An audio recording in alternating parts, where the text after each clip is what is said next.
The productive leader. How does one make sure they don't end up being a leader who's just stuck in their office and cynical, pessimistic, and just not really feeling it and just wishing they had better people and just kind of dejected, right? How does someone become a productive leader? Someone who's actually getting things done, feeling fulfilled, and despite the challenges that are innate in the leadership position, continue to move forward.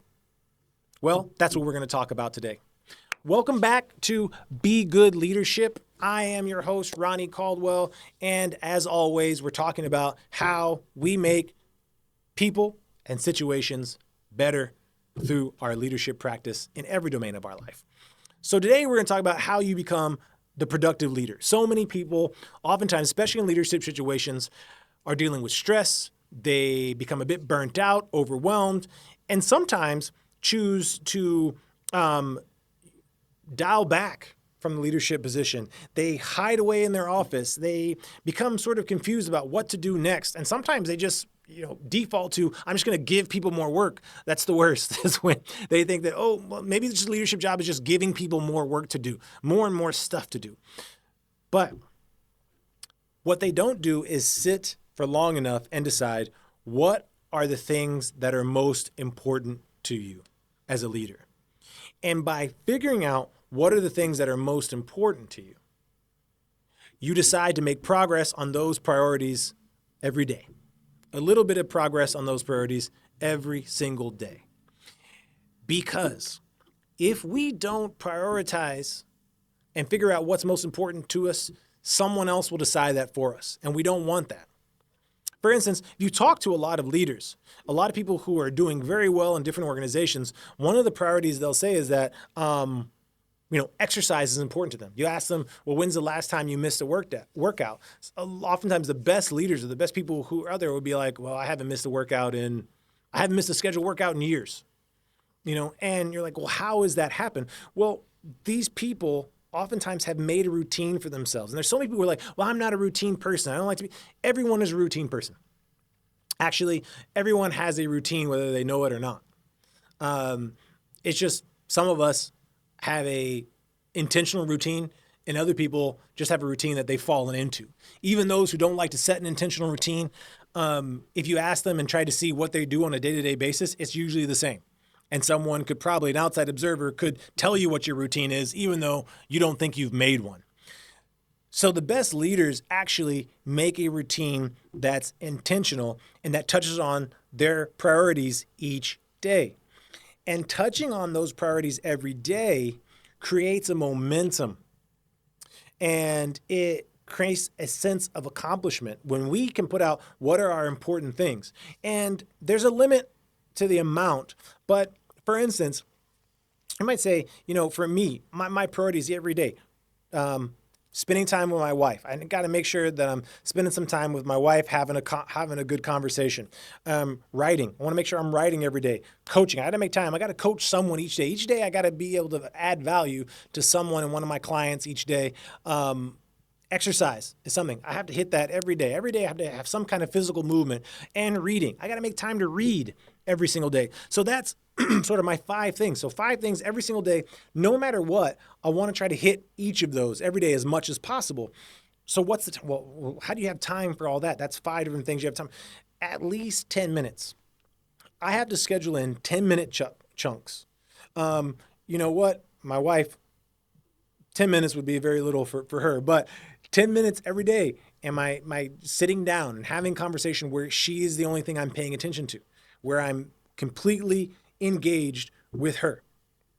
Am I spending time 10 minutes just writing something a day, putting my ideas down on paper, whether they be for personal or professional? I'm writing every day. Coaching.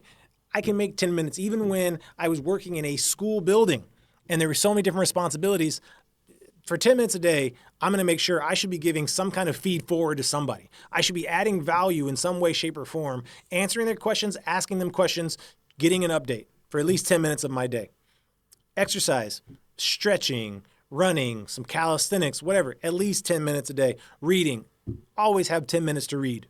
And I'm reading something about getting better at my profession or just reading for enjoyment, but I'm reading every single day. Those 10 minutes oftentimes become more than 10 minutes. right? That doesn't mean they have to be 10 minutes every day. Sometimes that's an hour on one of these things, or 30 minutes, or what have you. But what I'm making sure to do is I've decided to design around the minimum effective dose. It's a minimum effective dose routine. The minimum effective dose, 10 minutes for my priorities every single day.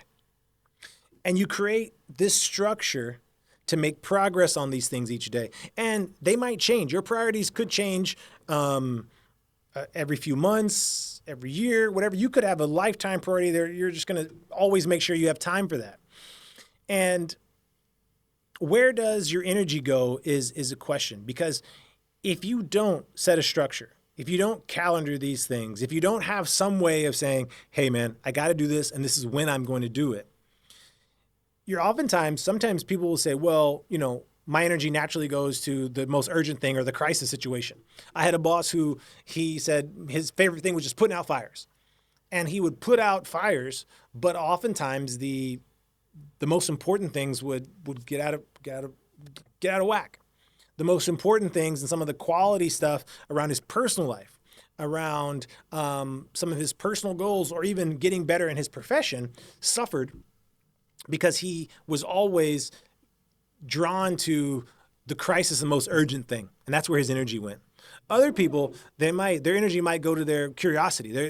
Their energy might go to, well, what's this new? Oh, now I really am into this thing. I'm going to go down this rabbit hole. People do it now so often with social media. They hear one article and then 2 hours go by. They're just all into this thing, but their priorities have gone by the wayside. So there's no right answer in terms of what your priorities should be. It'll depend on your life, right? It'll depend on where you are. You might say my priority right now is, building team culture, or it's exercise, or it's maybe looking at my investments. I'm really going to make sure I have time each day to look into my investments. Whatever they are, you want 4 to 6. 6 is probably high, but I would say 3 to 5 off even. But in that range, that's about the maximum amount of priorities that you can really spend your time on and make sure that you're investing quality amounts of mental energy in. So marriage, writing, your spiritual life, client contacts, whatever it is, having it set and making a structure and making it clear of what your priorities are, the best leaders and highest performers make sure those are touch points every single day. Write them down and create a rhythm in your life. You'll see that just by hitting them 10 minutes a day. Think about it this way. If you had 6 priorities, 6 of your most important priorities, and you're going to hit each of them for 10 minutes a day, that means basically total an hour out of your day would be spent making sure you hit the most important things. And the more you do that, the more confident you become, the more competent you feel, the more fulfilled you feel, the more you feel like you're actually doing that self-care. And the more you do that, the more you have to give to other people. The more you start to feel that, hey man, not only am I clear about my most important things, not only do I have the discipline to make sure that I hit those touch points and I'm benefiting and I'm actually gaining and growing every single day because I have the discipline to invest in those things and make sure that I'm hitting them every day. You start to do that, you also gain so much clarity in terms of your organization. You also gain so much clarity in every single domain in your life. It becomes clear where you should be spending your energy. And most importantly, you have the energy to give to it. Right here and now, you can start today by marking out what are your 5 touch points, those 5 most important things that you're going to hit every day for 10 minutes a day for the next 3 months, let's say. Start now, schedule it. Make sure that no matter what, I'm going to hit each of these for 10 minutes a day. And I guarantee you, your life and your leadership will get better. You'll see a marked difference and improvement. Give it a shot and be good. Thank you so much. I hope today's message added value to you. Please, if it did and you think it will add value to someone else, please share this YouTube video, but also continue to engage with us at begoodleadership.org and continue to follow the channel. And most of all, be good.